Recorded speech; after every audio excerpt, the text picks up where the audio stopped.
All right, man, let's get into around the sports world. National championship game last night. The Michigan Wolverines, they took on the Washington Huskies, and they were dominant. Tay and I, we were talking before the game, and Tay was like, I don't know. I was with Michigan. Kind of was like, I'm going towards Washington. I said, listen, so I'm not telling you what to pick. I said, but what Michigan possesses and the ability to run the ball, that is a higher percentage shot than what Washington possesses with their big playability. If Washington can't stop the run, boy, they're in for a long, long night. And what came to fruition? Washington could not stop the run, to the tune of Michigan rushing the football for a total of over 300 yards. Donovan, he came into that game.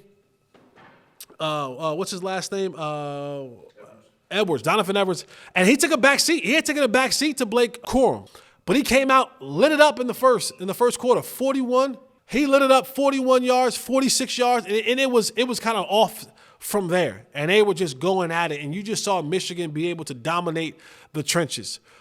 They were able to create holes throughout that game, and it's unfortunate.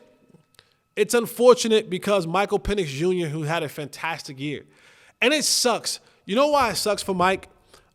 Because he dealt with the curse of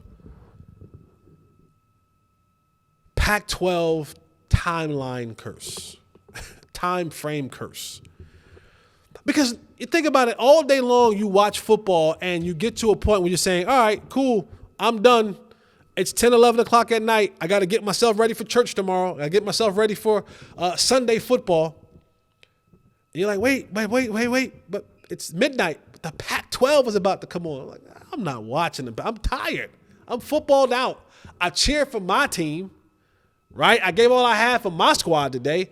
I watched some other primetime games, and I don't have no rooting interest for it, but I'm a fan of the sport. I'm tired. And so what ended up happening was Washington and Michael Penix Jr., they just didn't have the eyes, because he's been a good quarterback all year long. But he picked the worst time to have a terrible game. Boy, did he ever. And, I mean, they were after him all day long. Threw the ball 51 times, had 2 interceptions. It seems as if no report came out today, but he was hurt. He was hurt in that game, and Michigan was all over him.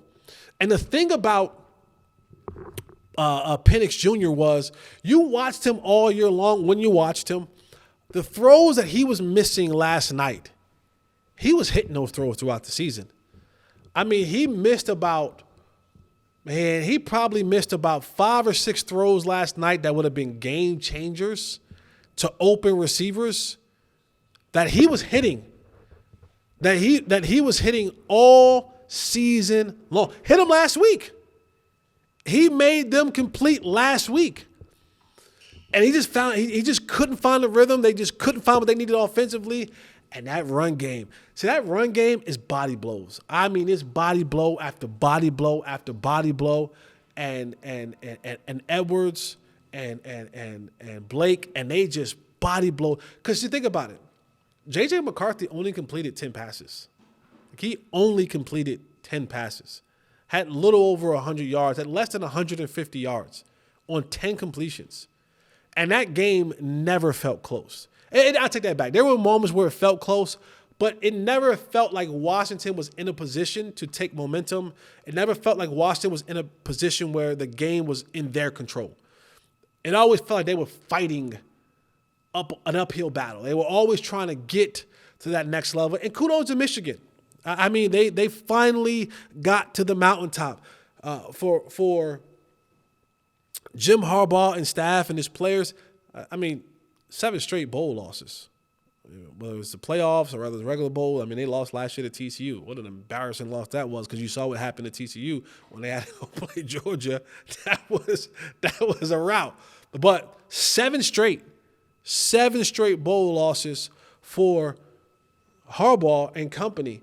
And they finally got it. And you can say, you can feel how you feel. I don't know about all the sign stealing stuff and who was sent where and who did what. Jim Harbaugh missed 6 games this year. And anytime you have your head coach miss that many games in a season, you usually kind of drop one. And he missed some. He missed the Ohio State game. He missed the biggest game probably outside of the national championship game. That Ohio State-Michigan game, that Ohio State game can get you fired or can get you a raise. And he missed it, and they still won it. And that goes out to the players of Michigan. Shout out to my boy, Derek Holland. Shout out to you. Shout out to my boy Ryan Burke, Berksey, all these Michigan fans. Mourning with my guy Isaiah. Stand back. I got my your husky on. I got black on. I'm mourning for you. But shout out to all the Michigan Wolverines. Shout out to Juwan Howard. Shout out to the Fab Five. I don't know why I'm shouting out the Fab Five, but I just felt like whenever you talk about Michigan, you got to talk about the Fab Five.